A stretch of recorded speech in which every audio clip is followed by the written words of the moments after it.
सुप्रभात मेरे बच्चों। आज हम कक्षा 8 की दूसरी पाठ्य पुस्तक भारतीय खोज की इकाई 4 युगों का दौर भाग 4 में भारत का विदेशी व्यापार इसका आदर्श वाचन करेंगे।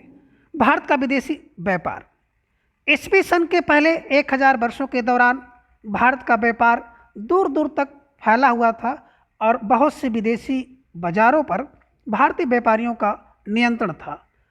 पूर्वी समुद्र के देशों में तो उनका प्रभुत्व था ही, उधर वह भूमध्य सागर तक भी फैला हुआ था। भारत में बहुत प्राचीन काल से कपड़े का उद्योग बहुत विकसित हो चुका था। भारतीय कपड़ा दूर दूर के देशों में जाता था।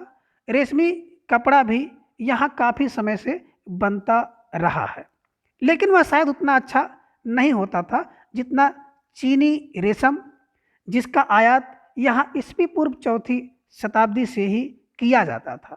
भारतीय रेशम उद्योग ने बाद में विकास किया, लेकिन बहुत नहीं। कपड़े को रंगने की कला में उल्लेखनीय प्रगति हुई और पक्के रंग तैयार करने के खास तरीके खोज निकाले गए। ईस्वी सन की आरंभिक शताब्दियों में भारत में रसायन शास्त्र का विकास और देशों की तुलना में शायद अधिक हुआ था। भारतीय प्राचीन काल से ही फौलाद को ताव देना जानते थे। भारतीय फौलाद और लोहे की दूसरे देशों में बहुत कद्र की जाती थी, विशेष रूप से युद्ध के कामों में। भारतीयों को और बहुत सी धातुओं की भी जानकारी थी और उनका इस्तेमाल किया जाता था। औषधियों के लिए धातुओं के मिश्रण तैयार किए जाते थे। आसव और भस्म बनाना ये लोग खूब जानते थे।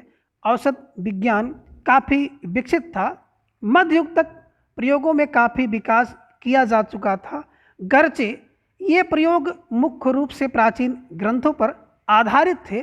शरीर रचना और शरीर विज्ञान का अध्ययन किया जाता था और हार्वे से बहुत पहले रक्त संचार की बात सुझाई जा चुकी थी।